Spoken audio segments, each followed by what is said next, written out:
مسلمان دو زاویوں میں بٹے نظر آتے ہیں۔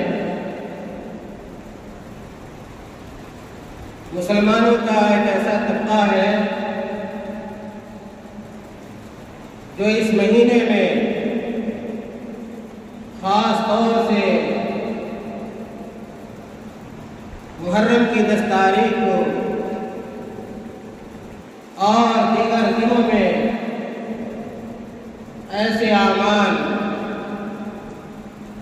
اور ایسے امور کی بجاوری کرتا ہے جن اعمال اور جن امور کی تائید قرآن اور حدیث سے نہیں ہوتی ہے۔ مختلف قسم کے رسوم اور رواج کو انجام دیا جاتا ہے، شرک اور بدعت کے کام کیے جاتے ہیں، اور مسلمانوں کا ایک دوسرا وہ طبقہ ہے، مسلمانوں کی وہ جماعت ہے جو جماعت اور جو طبقہ اللہ کے رسول صلی اللہ علیہ وسلم کے بتلائے ہوئے سنت اور بتلائے ہوئے عمل پر کاربند نہیں ہوتا۔ اللہ کے رسول صلی اللہ علیہ وسلم اس مہینے میں جو سنت رہی ہے، آپ صلی اللہ علیہ وسلم کا جو طریقہ عمل رہا ہے، آپ صلی اللہ علیہ وسلم محرم کے مہینے میں روزہ رکھا کرتے تھے۔ بالخصوص آپ صلی اللہ علیہ وسلم 10 محرم کو روزے سے ہوا کرتے تھے۔ حضرت ابو ہریرہ رضی اللہ تعالیٰ عنہ بیان کرتے ہیں، صحیح مسلم کی روایت ہے، پیارے رسول صلی اللہ علیہ وسلم نے بیان فرمایا، افضل الصلاۃ بعد الفریضۃ صلاۃ اللیل، کہ فرض نمازوں کے بعد اگر کوئی نماز افضل قرار پا سکتی ہے، اللہ رب العالمین کی نگاہوں میں پسندیدگی اور افضلیت کا مقام رکھتی ہے، تو وہ رات کی نماز ہے، تہجد کی نماز ہے۔ چنانچہ مسلمانوں کو فرض نمازوں کے ساتھ ساتھ جو لوگ اپنے اندر عزم رکھتے ہیں، حوصلہ رکھتے ہیں، اللہ رب العالمین کی قربت پانا چاہتے ہیں، اس کے تقرب سے سرشار ہونا چاہتے ہیں، اللہ رب العالمین کا محبوب جو لوگ بننا چاہتے ہیں، ان کو چاہیے کہ تہجد کا اہتمام کریں، ساری رات کو، پوری رات کو سونے میں نہ گزار دیں۔ میرے بھائیوں، اللہ کے رسول صلی اللہ علیہ وسلم نے اس حدیث کے اگلے حصے میں بیان فرمایا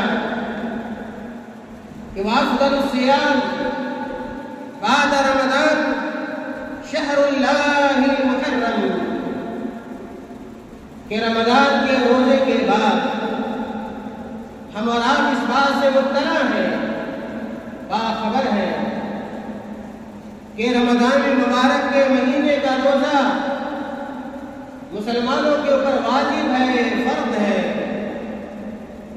اور رمضان کے بعد اگر کوئی روزہ افضل ہے، اسلام کی نگاہ میں محبوب اور پسندیدہ ہے، پیارے رسول صلی اللہ علیہ وسلم کے اس فرمان کے مطابق وہ محرم الحرام کا مہینہ ہے۔ چنانچہ مسلمانوں کو چاہیے کہ محرم کے مہینے میں کثرت سے نفلی روزوں کا اہتمام کریں، اور میں نے کہا خاص طور سے عاشورہ کا روزہ رکھا جائے، جو آپ صلی اللہ علیہ وسلم ہجرت سے قبل مکی زندگی میں اور ہجرت کے بعد مدنی زندگی میں بھی رکھا کرتے تھے، اور حدیثوں میں روزہ رکھنے کی وجہ کو بھی بیان کیا گیا ہے کہ 10 محرم کو یہود روزہ رکھا کرتے تھے۔ اللہ کے رسول صلی اللہ علیہ وسلم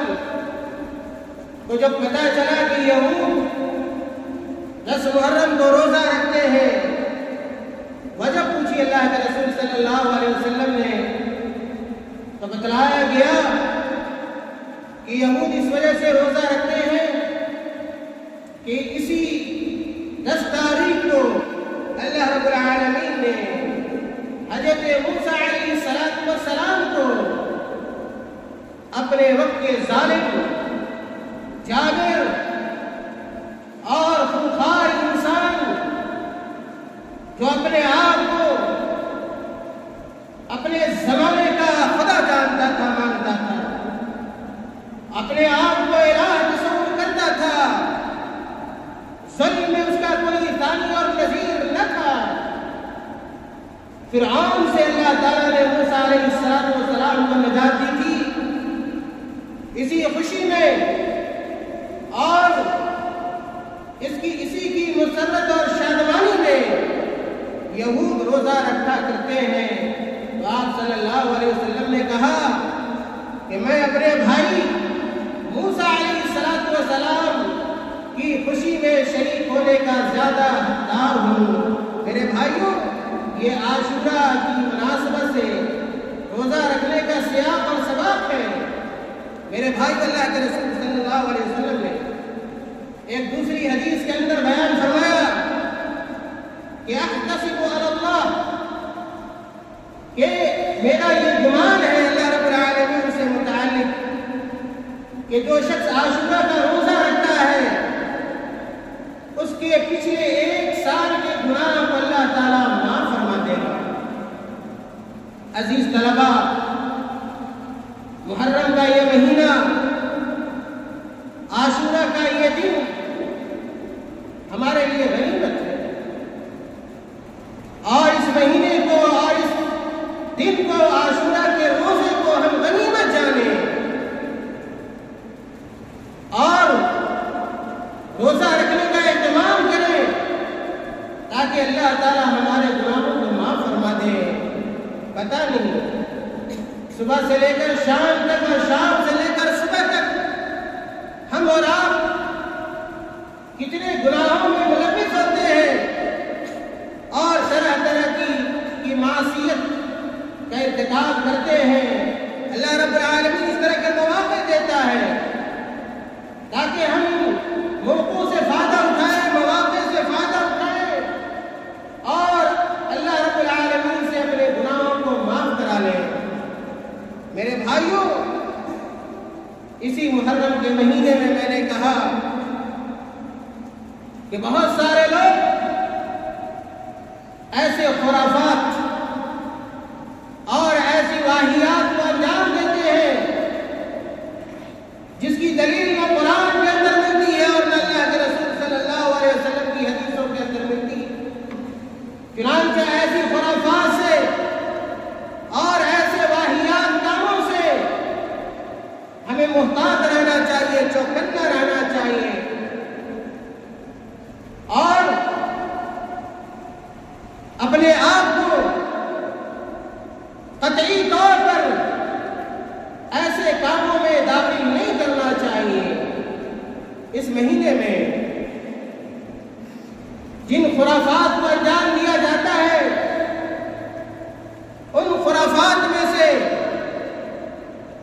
اور کبائر میں سے، کبیرہ گناہوں میں سے ایک گناہ صحابہ کرام رضوان اللہ علیہم اجمعین کو متہم کرنا ہے، ان کی شان میں گستاخی کرنا ہے،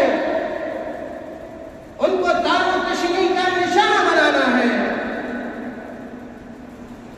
اور ان کو سب کو شتم کا حقدار جاننا ہے۔ میرے بھائیوں، اس روئے زمین پر، اس دھرتی پر جو بھی قومیں آئی ہیں اور انسانوں کے جو بھی طبقات پیدا ہوئے ہیں، انبیاء علیہ السلام کے بعد، تمام رسولوں کے بعد اگر کوئی طبقہ بالاطلاق افضل ترین طبقہ کہا جا سکتا ہے، افضل ترین جماعت کہی جا سکتی ہے، تو یاد رکھیے وہ طبقہ، وہ انسانی جماعت، وہ انسانی گروہ صحابہ کرام کی جماعت اور گروہ ہے۔ محمد صلی اللہ علیہ وسلم کو اللہ تعالیٰ نے تمام نبیوں اور رسولوں کا امام بنایا، اور آپ صلی اللہ علیہ وسلم عرب کے سب سے افضل قبیلے سے تعلق رکھتے تھے۔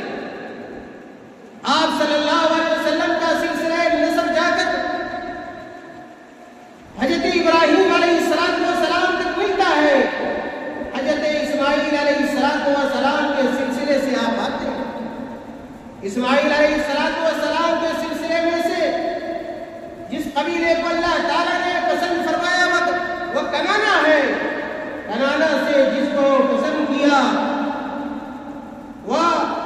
قریش ہے، اور قریش میں جس کو اللہ تعالیٰ نے پسند کیا وہ بنو ہاشم ہے، اور بنو ہاشم ہی کی شاخ سے پیارے رسول صلی اللہ علیہ وسلم۔ تو آپ صلی اللہ علیہ وسلم کا یہ نسب سب سے اعلیٰ، سب سے عرفہ نسب ہے۔ آپ صلی اللہ علیہ وسلم کا مقام سب سے اونچا مقام ہے۔ اسی طرح اللہ تعالیٰ نے اپنے نبی کی صحبت کے لیے، اپنے نبی کی مصاحبت کے لیے، اپنے نبی کے دوستوں کے طور پر جس جماعت کو پسند کیا وہ صحابہ کرام کی جماعت، اور صحابہ کرام ہر اعتبار سے اللہ کے رسول صلی اللہ علیہ وسلم کے بعد پوری امت مسلمہ کے لیے آئیڈیل ہے، نمونہ ہے، اور اللہ کے رسول صلی اللہ علیہ وسلم نے اپنے خلفاء کی اقتدار پیروی کرنے کا ہمیں اور آپ کو حکم دیا ہے۔ میرے بھائیوں، صحابہ کرام رضوان اللہ علیہم اجمعین کی حیثیت، ان کا مقام، ان کا مرتبہ، ان کی شان، ان کی رفعت مسلم ہے، اور اہل سنت والجماعت اپنے دین اور ایمان کا حصہ مانتے ہیں۔ مشہور عالم دین امام ابو جعفر الطحاوی رحمہ اللہ نے اپنی کتاب عقیدۃ الطحاویہ کے اندر لکھا، ان کا قول بڑا مشہور ہے صحابہ کرام کی محبت کے حوالے سے، بلکہ اہل سنت والجماعت کا بھی اصول میں داخل ہے۔ امام طحاوی رحمۃ اللہ علیہ نے کہا،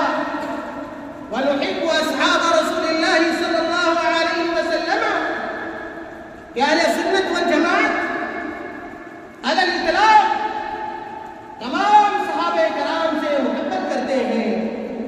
چاہے وہ کبار صحابہ کرام ہوں، حضرت ابو بکر ہوں، عمر ہوں، عثمان ہوں، علی ہوں،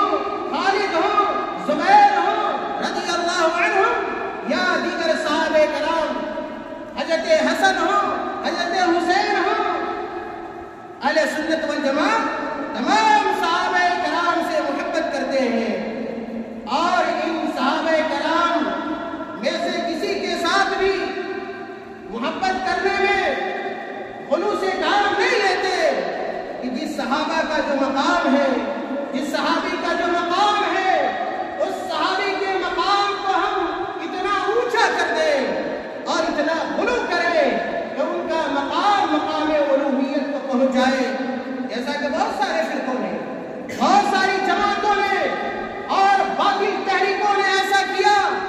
کہ بعض صحابہ کرام کی شان کو اتنا بڑھایا اور اتنا غلو کیا کہ وہ مقام الوہیت پہ اور ربوبیت پہ لے جا کر فائز کر دیا۔ میرے بھائیوں، چنانچہ اہل سنت والجماعت کا یہ طریقہ نہیں ہے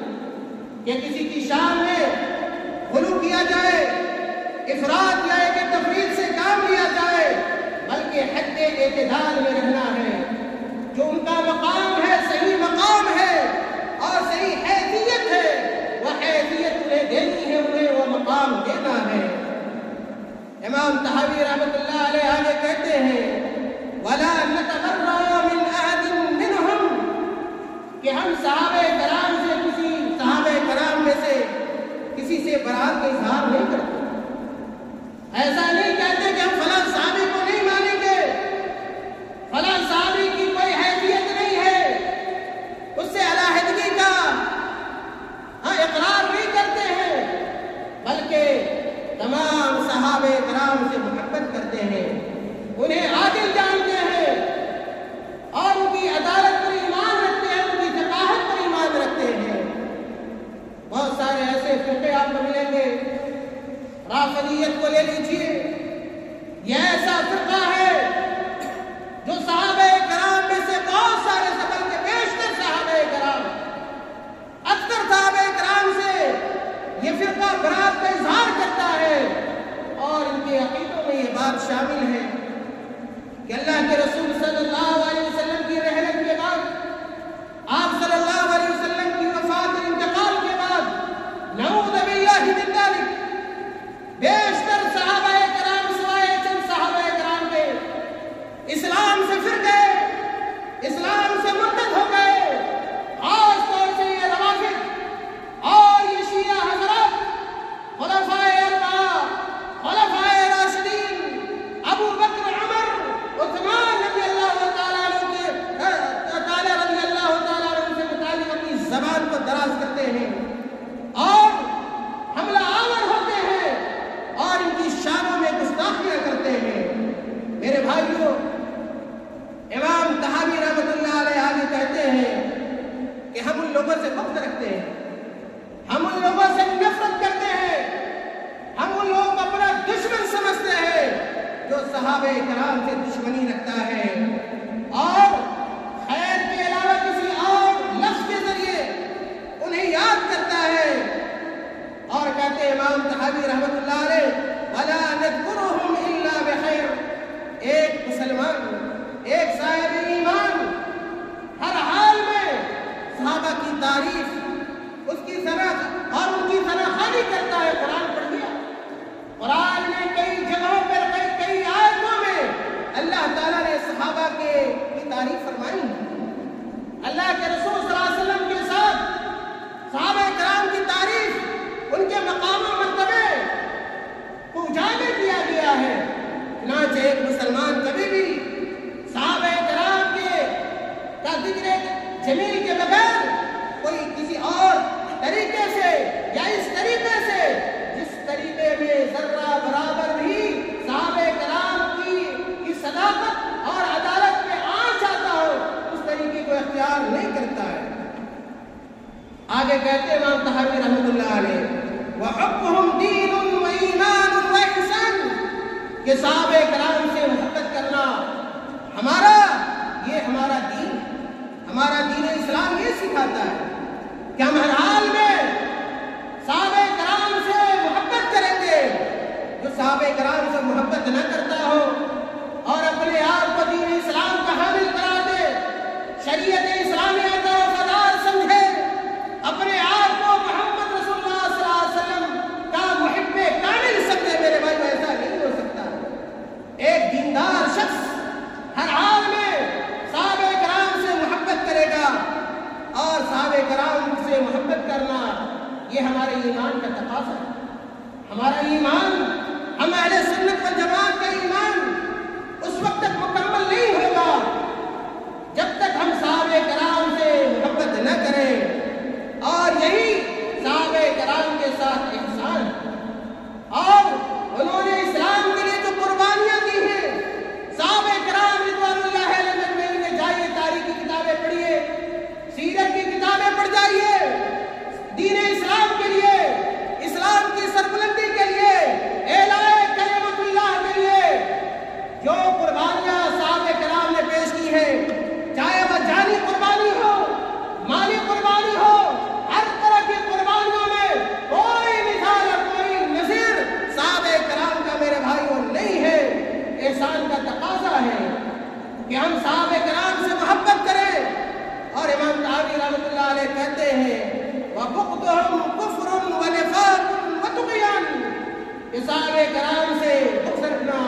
بھائیوں،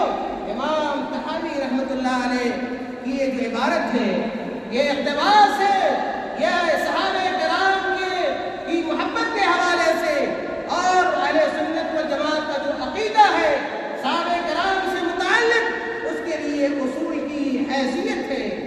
اس لیے اس عبارت کو ہر طالب علم کو یاد رکھنا چاہیے۔ میرے بھائیوں، قرآن کریم میں بہت ساری آیتیں، وقت اجازت نہیں دیتا کہ ان آیتوں کو آپ کے سامنے پیش کروں جن آیتوں میں اللہ تعالیٰ نے اپنے رسول پاک علیہ السلام کو اس دنیا کے اندر اس لیے مبعوث کیا تھا اور بھیجا تھا، نبی اور رسول بنایا تھا کہ اللہ کے نبی صلی اللہ علیہ وسلم اپنے صحابہ کرام کے سامنے قرآن کریم کو پڑھ کر سنائیں گے، وَيُعَلِّمُهُمُ الْكِتَابَ، قرآن کی تعلیم دیں گے اور انہیں حکمت کی تعلیم دیں گے، اور وَيُزَكِّيهِمْ، قرآن کریم میں کئی جگہ اللہ تعالیٰ نے کہا کہ اے نبی اکرم صلی اللہ علیہ وسلم، آپ کی ذمہ داریوں میں سے اور آپ کے اعمال میں سے یہ عمل بھی ہے کہ آپ ان لوگوں کا تزکیہ کیجئے، ان لوگوں کی طہارت کیجئے، ان لوگوں کی پاکی اور صفائی کیجئے جو آپ کے سامنے اللہ کے رسول صلی اللہ علیہ وسلم کے سامنے رہنے والے، ان کی شاگردی کا شرف اختیار کرنے والے، ان کے وزیر بننے والے اور ان کے ایک اشارے پر اپنی جان کی قربانی پیش کر دینے والے اور ہمیشہ دامے درمے قدمے سکھنے رکھنے والے میرے بھائیوں صحابہ کرام تھے۔ صحابہ کرام کو متہم کرنا، صحابہ کرام کی شان میں گستاخی کرنا اور یہ عقیدہ رکھنا کہ آپ صلی اللہ علیہ وسلم کی وفات کے بعد بیشتر صحابہ کرام اسلام کی راہ سے پھر گئے، یہ اللہ کے رسول صلی اللہ علیہ وسلم کے اوپر دراصل تہمت، آپ صلی اللہ علیہ وسلم کے اوپر طعن ہے، صحابہ کرام کے اوپر طعن و تشنیع اور ان کو نعوذ باللہ مرتد جاننا، یہ گویا یہ کہنا ہے کہ اللہ کے رسول صلی اللہ علیہ وسلم اپنے مشن میں فیل ہو گئے۔ اللہ کے نبی صلی اللہ علیہ وسلم نے اپنی ذمہ داری کو صحابہ کی تربیت اس انداز میں نہیں کی، صحابہ کی تعلیم کا بندوبست اس طرح اللہ کے نبی نے نہیں کیا جو اللہ تعالیٰ کو پسند تھا۔ اللہ تعالیٰ نے تو ذمہ داری لگائی تھی، نعوذ باللہ اللہ کے نبی صلی اللہ علیہ وسلم نے کوتاہی کی ہے۔ میرے بھائیوں، قرآن کریم کی بہت ساری آیتیں ہیں جن میں اللہ تعالیٰ نے صحابہ کرام کے ایمان کی گواہی دی ہے، جگہ بجگہ کہا کہ اللہ تعالیٰ نے ان لوگوں کے ایمان میں اضافہ فرما دیا۔ یہ کون لوگ ہیں جن کے ایمان میں اللہ تعالیٰ اضافہ فرما رہا ہے؟ میرے بھائیوں، یہ صحابہ کرام ہیں جن کی جگہ جگہ جب بھی ضرورت پڑی اللہ تعالیٰ نے ان کی نصرت کی، ان کی تائید فرمائی، اور انسانوں کے ذریعے نہیں بلکہ آسمانی مخلوق اور فرشتوں کے ذریعے، چاہے وہ بدر کا مقام ہو، احد کا مقام ہو، خندق کا مقام ہو، آپ سورتیں پڑھ جائیے، سورہ انفال پڑھ جائیے، سورہ احزاب پڑھ جائیے، سورہ آل عمران پڑھ جائیے اور دیگر جو بڑی بڑی صورتیں ہیں جو بڑی بڑی جنگوں سے متعلق نازل ہوئی ہیں، ان صورتوں ان آیتوں کا باریکی کے ساتھ مطالعہ کیجیے، تفسیر کے ساتھ پڑھیے، آپ کو پتہ چلے گا کہ اللہ تعالیٰ نے کیسے صحابہ کرام کی تعریف فرمائی ہے۔ اور پھر ایسی جماعت کے بارے میں اپنی زبان کو دراز کرنا، اپنی زبان کو تیر بنانا اور تلوار بنانا، ان کے اوپر حملہ کرنا، میرے بھائیوں یہ ایسا عمل ہے جس کی وجہ سے آدمی اسلام سے خارج ہو جاتا ہے۔ میرے بھائیوں، ایک دو قول آپ کے سامنے رکھ کر میں اپنی بات ختم کرتا ہوں۔ امام ابو زرع الرازی رحمۃ اللہ علیہ، امام ابو زرع الرازی رحمۃ اللہ علیہ بیان کرتے ہیں، کہتے ہیں اذا رأيت الرجل ينتقص احدا من اصحاب رسول اللہ صلی اللہ علیہ وسلم فاعلم انه زنديق، فاعلم انه زنديق۔ ابو زرع الرازی رحمۃ اللہ علیہ کہتے ہیں کہ جب تم کسی ایسے آدمی کو دیکھو جو صحابہ کرام میں سے کسی کی تنقیص کر رہا ہے، کسی کی شان میں گستاخی کرتا ہے، فاعلم انه زنديق، تو آپ جان لو کہ ایسا آدمی زندیق ہے، ایسا آدمی اسلام سے خارج ہے، اسلام سے باہر ہے، اس کے اندر ایمان نہیں ہے۔ اسی طرح امام احمد رحمۃ اللہ علیہ نام اور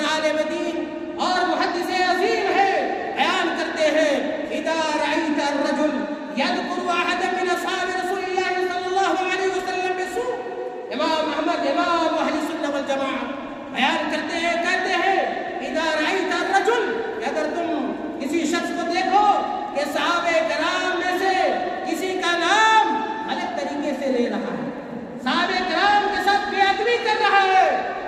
تو کہتے ہیں امام احمد رحمۃ اللہ علیہ فتہمہ علی الاسلام، فتہمہ علی الاسلام، تم اس کے اسلام میں اس کو متہم جانو، یعنی گویا وہ صحیح طریقے کا مسلمان نہیں ہے، وہ مسلمان نہیں ہے جو قرآن کے اندر بیان کیا گیا، جس کے اوصاف بیان کیے گئے، جس کے اوصاف رسول اللہ صلی اللہ علیہ وسلم نے بیان کیے۔ آخری قول میرے بھائیوں امام احمد رحمۃ اللہ علیہ کا ہے، کہتے ہیں امام احمد رحمۃ اللہ علیہ سے پوچھا گیا، امام احمد رحمۃ اللہ علیہ سے پوچھا گیا من الرافضی، امام احمد رحمۃ اللہ علیہ سے پوچھا جاتا ہے کہ یہ رافضی کون، یہ روافض کون لوگ ہیں؟ امام احمد رحمۃ اللہ علیہ کا شاندار جواب سنیے۔ امام احمد رحمۃ اللہ علیہ نے کہا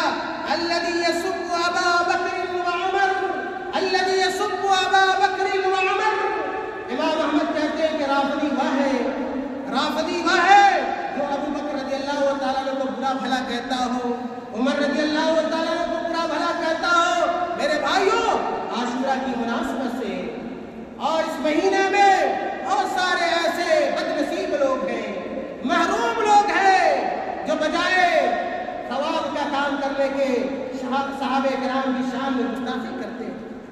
اور حلقہ سرائی کرتے ہیں، لعن طعن کرتے ہیں، سب کو شتم کا نشانہ بناتے ہیں۔ میرے بھائی ضرورت اس بات کی ہے ہم صحابہ کرام کے مقام کو سمجھیں، ان کے منصب کو سمجھیں۔ قرآن اور حدیث میں جو ان کی ثنا خوانی کی گئی ہے، جن آیتوں کو ان کی شان میں نازل کیا گیا ہے، جو رسول اللہ صلی اللہ علیہ وسلم کی حدیثیں ہیں، ان حدیثوں کو اپنے سامنے رکھیں اور اس طرح کے مواقع پہ صحابہ کرام کے فضائل کو، ان کے مقام مناقب کو، ان کے محامد کو ہر جگہ سے ہم بیان کریں، چاہے وہ جمعہ کا خطبہ ہو، دروس ہو یا دیگر مواقع ہو، اس لیے کہ صحابہ کرام ہمارے عقیدے کا حصہ ہے، صحابہ کرام ہمارے لیے دین ہے، صحابہ کرام ہمارے لیے ایمان ہے، اور صحابہ کرام کی گستاخی یہ کفر ہے اور نفاق ہے، اور اس سے بڑا کوئی گناہ نہیں ہے۔ اللہ تعالیٰ سے دعا ہے کہ اللہ تعالیٰ ہمیں اور آپ کو نیک عمل کی توفیق عطا فرمائے، اللہ تعالیٰ ہمارے دلوں میں صحابہ کرام کی محبت کو ڈال دے، اللہ تعالیٰ ہمیں صحابہ کرام کو وفادار بنا کے اس دنیا کے اندر رکھے، اللہ تعالیٰ جب تک اس دنیا میں زندہ رکھے کتاب و سنت پر عمل کرنے کی توفیق عطا فرمائے، اور جب ہمارا خاتمہ ہو ایمان پر ہو۔ وآخر دعوانا الحمدللہ رب